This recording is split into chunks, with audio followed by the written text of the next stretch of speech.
আসসালামু আলাইকুম গাইস, আজ তোমাদের সাথে শেয়ার করব গরুর মাংস দিয়ে তালের শাঁস বা তালের রান্নার রেসিপি। তো প্রথমে আমি মাংসটাকে ধুয়ে নিয়েছি। এবার তালের শাঁসের উপরের মোটা অংশটাকে আমি পরিষ্কার করে নেব। খুব ভালো করে পরিষ্কার করে নিতে হবে। আমাদের এখানে এগুলোকে তালের শাঁস বা তারি বলে, হয়তো অন্য জায়গায় অন্য নামে তোমরা চিনো। তো আমার সবগুলো পরিষ্কার করে নেবার পর এবার ধুয়ে নিয়ে আমি ছোট ছোট করে টুকরো করে নেব। এভাবে গরুর মাংসের সাথে তালের শাঁস রান্না করলে খুব ভালো লাগে। আমি তো মাঝে মধ্যে রান্না করি এই সিজনে। তো এই সিজনে অনেক পাওয়া যায় এগুলো। তো কেটে নেওয়া হয়ে গেছে। এবার চুলায় একটা কড়াই বসিয়ে পরিমাণ মতো সরিষার তেল দিয়ে দিলাম তেজপাতা, দারচিনি, এলাচ ও পেঁয়াজ কুচি। পেঁয়াজটাকে আমি হালকা করে ভেজে নেব।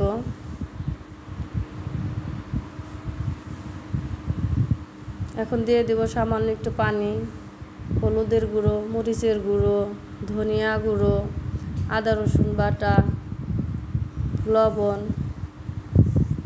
মশলাটাকে আমি খুব ভালো করে কষিয়ে নেব।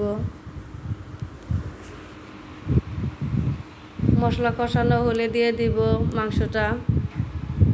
মাংসটাকে আমি সময় নিয়ে কষিয়ে নেব, যেহেতু গরুর মাংস একটু সময় নিয়ে কষাতে হবে।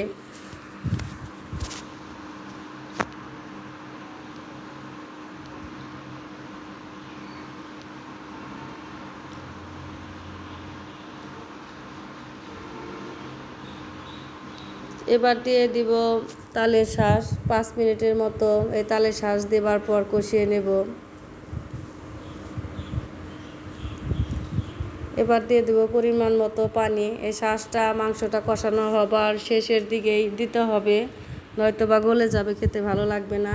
তো পানি দেওয়া হয়ে গেছে, এবার ঢাকনা দিয়ে ঢেকে রাখবো। বলক এসে পড়েছে। কিছুক্ষণ জাল করে নেবার পর দিয়ে দিব কয়েকটা গোটা কাঁচামরিচ, দিয়ে দিব রিং রিং করে কেটে রাখা পেঁয়াজ। তো রান্নাটা শেষের দিকে এবার দিয়ে দিলাম ভাজা জিরের গুঁড়ো, গরম মশলার গুঁড়ো। আশা করি তোমাদের ভালো লাগবে। ভালো লাগলে অবশ্যই লাইক কমেন্ট শেয়ার করে পাশে থাকবে, অন্যকে দেখার সুযোগ করে দিবে। তো সবাই ভালো থেকো, সুস্থ থেকো। আল্লাহ হাফেজ।